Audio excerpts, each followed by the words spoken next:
রাঁধুনি রেডিমিক্সড কাচ্চির মশলা দিয়ে আজকে হচ্ছে কাচ্চি বিরিয়ানি রান্না করব, কিন্তু আমি আমার মতো করে রান্না করব। তো এখানে গরুর মাংসের সাথে প্রথমে হচ্ছে 1 টেবিল চামচের মতো আদা বাটা, 1 টেবিল চামচের মতো রসুন বাটা আর 1 টেবিল চামচের মতো হচ্ছে পেঁয়াজ বাটা দিয়ে দিছি। খুবই অল্প পরিমাণ মশলা আমি আজকে ইউজ করতেছি।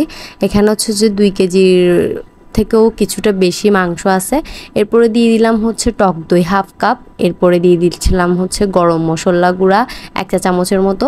এরপরে দিয়ে দিলাম কাচ্চির যে রাঁধুনির মশলার প্যাকেটটা ছিল, এখান থেকে 2টা প্যাকেট বের হয়েছিল। একটা হচ্ছে মানে গোটা মশলা, গরম মশলার যে গোটা মশলাগুলো থাকে ওইগুলা, আর ছিল হচ্ছে আর একটা গুঁড়া মশলার প্যাকেট। তো এখান থেকে কিছুটা মশলা 1 টেবিল 1.5 টেবিল চামচের মশলা আমি আলাদা রেখে বাকি প্যাকেটের পুরো মশলাটা এখানে ঢেলে দিছি, যেটা গুঁড়া মশলা ওইটার কথা বলতেছি। এরপরে গোটা মশলাগুলোও দিয়ে দিলাম আর দিয়ে দিলাম 2 টেবিল চামচ হচ্ছে সয়া সস। কাচ্চির ব্যাপারটা হচ্ছে যে মাংসটাকে হচ্ছে ম্যারিনেট করে রেখে চালটা হাফ সিদ্ধ করে এরপরে একসাথে দমে দিয়ে দেয়। আজকে আমি ওইভাবে করব না, আমি আমার মতো করে দেখাচ্ছি। এরপরে দিয়ে দিলাম হচ্ছে 2 টেবিল চামচের মতো ঘি। আমার মনে হয়েছিল ওইভাবে করতে গেলে আমার একটু সময়ের প্রয়োজন, কিন্তু ওই সময়টা আমার কাছে ছিল না, সেজন্য হচ্ছে আমি আমার মতো করে রান্না করে ফেলি। এরপর আমি এখানে দিয়ে দিয়েছিলাম হচ্ছে 1.5 কাপের মতো সয়াবিন তেল। তো আপনারা হচ্ছে রান্নার যে রেগুলার তেল ইউজ করেন ওইটা দিলেও চলবে। এরপরে দিয়ে দিলাম এখানে হচ্ছে 1/4 কাপের মতো হচ্ছে কিশমিশ। তো আপনারা কিশমিশটা চাইলে স্কিপ করতে পারেন, আর যদি দিতে চান অবশ্যই দিতে পারেন। এরপরে হাতের সাহায্যে খুব ভালো করে মশলাগুলোকে মাংসের সাথে মাখিয়ে ম্যারিনেট করে রাখবো প্রায় 1.5 থেকে 2 ঘন্টা। তো আপনারা চাইলে আরও কম সময়ও রাখতে পারেন, কিন্তু একটু বেশি সময় রাখলে হচ্ছে মাংসের ফ্লেভারটা বেশি ভালো আসে। মানে যতক্ষণ ম্যারিনেট করে রাখবেন ততক্ষণ ফ্লেভারটা আরও ভালো আসে। তো আমি যখন মাখতেছিলাম এটা থেকে যা একটা স্মেল আসতেছিল, এত সুন্দর একটা অ্যারোমা আসতেছিল, মানে যখন করবেন না আপনারা তখন বুঝবেন। এই জিনিসটা আমি যখন ম্যারিনেটের জন্য মাখতেছিলাম তখন আমার পুরো ঘরে প্লাস হচ্ছে আমার হাতে এত সুন্দর একটা স্মেল হয়ে গেছিলো, মানে বলার মতন। আপনারা যখন নিজেরা করবেন তখনই বুঝতে পারবেন।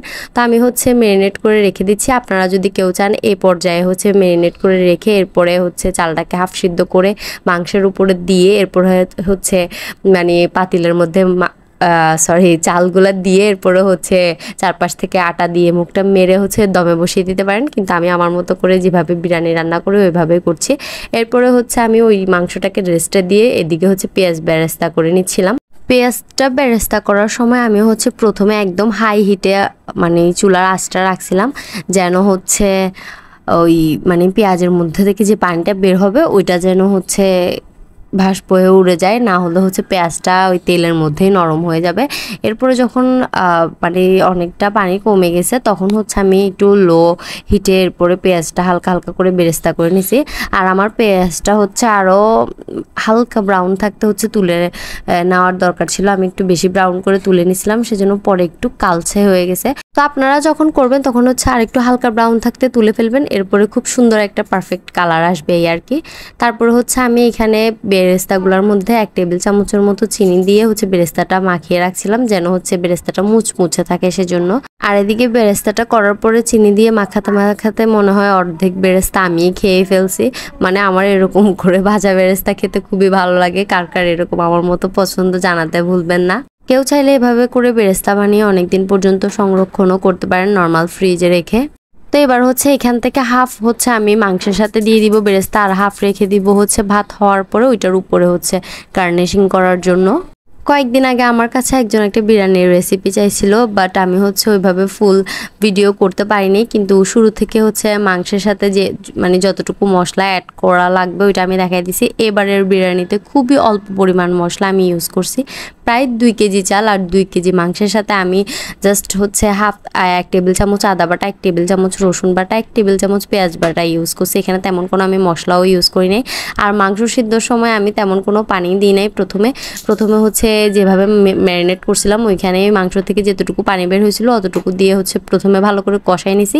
এরপরে অল্প করে হচ্ছে পানি দিয়ে ভালো করে সেদ্ধ করে নিয়েছিলাম। মাংসটা সিদ্ধ হওয়ার পরেই হচ্ছে আমি চালটা দিয়ে ভেজে নিয়ে এখানে 2 কেজি চালের জন্য আমি হচ্ছে 4 কেজি কেজি পানি দিছি। এরপরে সবসময় খেয়াল রাখবেন হচ্ছে আপনি যতটুকু চাল দিবেন তার ডাবল হচ্ছে পানি দিতে হবে। যখন ভাত আর পানি সমান সমান হয়ে গেছিলো তখন 10-12টা কাঁচামরিচ দিয়ে দিয়েছিলাম। আর যখন প্রায় ফুটে আসছে তখন হচ্ছে আমি 7-8টার মতো আলু বোখরাও দিয়ে দিয়েছিলাম। এরপরে সবশেষে হচ্ছে পেঁয়াজ বেরেস্তা দিয়ে গার্নিশিং করে দিছি। এরপরে হচ্ছে নিজে খাওয়ার পালা বা সবাইকে খাওয়ানোর পালা। এরপরে পছন্দ অনুযায়ী সালাদ কেটে হচ্ছে পরিবেশন করে দিবেন। আর আজকের ভিডিওটা যদি আপনাদের ভালো লাগে থাকে অবশ্যই লাইক, কমেন্ট এবং শেয়ার করে দিবেন। পরবর্তী ভিডিওর জন্য পাশে থাকবেন। সবাই ভালো থাকবেন, সুস্থ থাকবেন। আল্লাহ হাফেজ।